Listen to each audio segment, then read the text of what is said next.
स्थिति यह है कि घर में कमाने वालों की कमी पड़ गई है, इच्छाएं अनंत हैं, पूर्ण इतना भी नहीं हो पा रहा है। यद्यपि श्रीमद् भागवत के पूर्ण श्रवण के पश्चात आपको यह पता चल जाएगा कि आवश्यकता और वासना में अंतर होती है। आवश्यकता किसी की अधूरी रहती नहीं और वासना किसी कभी की पूरी होती नहीं। ये बात भागवत अगर बता देगा तो यही जिंदगी आनंदित हो जाएगी। जहां हो वहीं पर आनंदित होकर खड़े हो जाओगे। स्थिति नहीं बदलेगी, परिस्थिति नहीं बदलेगी, सृष्टि नहीं बदलेगी, कोई मनुष्य नहीं बदलेगा, कुछ रातों रात चमत्कार नहीं होने वाला है। अगर होने वाला है तो हमारे आपके भीतर में विचारों का परिवर्तन होने वाला है। और अगर वो विचार श्री कृष्ण का आ गया तो आप एक झोपड़ी में भी रह करके सुदामा की तरह मस्त रह सकते हो, और नहीं तो महलों में रह करके भी कंस की तरह काली चीज देख करके बाप बाप करते हुए डरते रहोगे। वो विचार बदलना होगा और वो विचार भागवत बदलने में समर्थ है। इसलिए हम भागवत सुनने बैठे हैं, इसलिए हम भागवत कहने बैठे हैं। यहां कोई विद्वता की बात नहीं है, न कोई विद्वता का अहंकार है, न अभिमान है। भारत माता की सेवा के लिए, भारत में रह रहे लोगों की सेवा के लिए मैं भी भारत का एक नागरिक हूं, साधुवाद में हूं। भारत के प्रति हमारा भी एक दायित्व है। देव देव आलसी पुकारा। सोमनाथ के मंदिर जब खंडित हो रहे थे तब भी हजारों लाखों लोग थे, पर प्रतिकार न कर सके।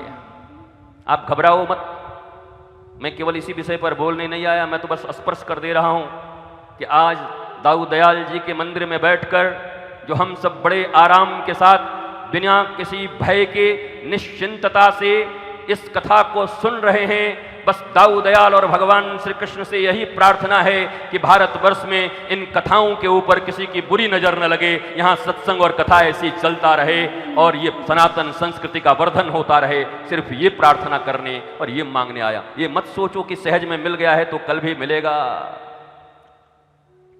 कश्मीर में नहीं सुन सकते थे, केरला में नहीं सुन सकते थे, अपने ही भारत के बहुत से राज्यों में बैठ के नहीं सुन सकते अच्छे से। धक धक करेगा तुम्हारा हृदय कि बेटा गया है सुबह 5-6 बजे, अभी तक लौटा नहीं, गया कहां। चूंकि आप यहां पर हैं, हम यहां पर हैं, हमें पता नहीं है, पर इससे क्या होता है। आग लगती है और अगर लपट को समझ नहीं पा रहे तो एक दिन अपना भी घर जलेगा ही। और कोई पहली बार थोड़ी जलने वाला है, इसके पहले भी कई बार जल चुका है। बड़ी मुश्किल से तो 1947 में हमारा शरीर स्वतंत्र हुआ है। यद्यपि मानसिक रूप से हम आज भी गुलाम हैं। हमको एक व्यक्ति बोल रहे थे आते समय कि दाऊ दयाल जी में जाकर के फिर सब कहेंगे गुरुजी मैकोले बोलने लगे, थोड़ा अलग बोलना है।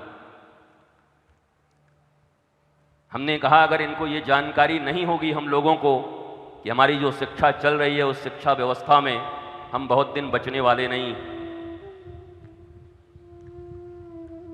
ये जानकारी अगर हमें नहीं होगी तो आप तो चले जाओगे। 70 साल के बाद हर आदमी को जाना है, 60-70 के बाद।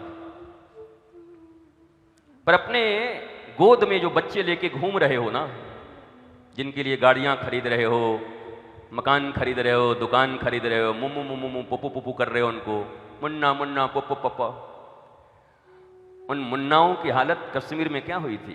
तुम्हारी तरह तो मुन्ने थे वहां पर। माओं के सामने ही उठा उठा के कैसी दुर्दांत अवस्था की गई थी। अपनी रक्षा के लिए ही धर्म करना जरूरी है, धर्म पर एहसान करने की जरूरत नहीं है। कई लोग धर्म पे एहसान करने को राजी, भैया हम तो धर्म की रक्षा कर रहे हैं। भैया अपनी रक्षा कर ले ठीक ठाक, धर्म का रक्षा करेंगे, कमाल है। हम समाज सेवा करते हैं, अपनी सेवा कर लो ठीक से। हम राष्ट्र सेवा करते हैं, अपनी सेवा कर लो, राष्ट्र सेवा हो जाएगी। मनुष्य का जागरण